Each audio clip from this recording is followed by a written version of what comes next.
Alo Suğra. Suğra eşidirsən məni?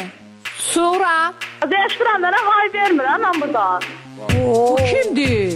Suğra. Hoş geldin hanım. Bir dakika onları susturar mısınız? Bir konuşalım sizden bir kelime. Hə, konuşun. Çok Ha? indi. Hoş geldin hanım. Bu benim Sadıkova Akif Toz rayonundan. Tamam mı? Tamam.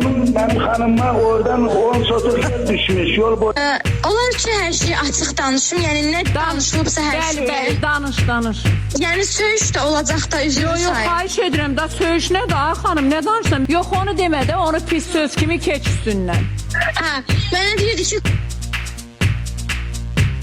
atacağım səni. Ay qızım, ay sənin neçə yaşın var? Bu nə sözlərdir danışırsan ha bala? Sağ ol, xoş gələm xanım. Axşamınız xeyir. Axşamınız xeyir olsun. Necəsiz? Nə var, nə yox? Mən sizə baxıram, narahat olmayın. Baxırsan. Bəli. Təşəkkür edirəm baxdığın üçün. Necəsiz? Uşaqlar necədir?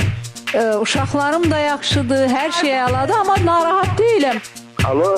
Hoş geldin Hamsi. Yox, mən deyiləm.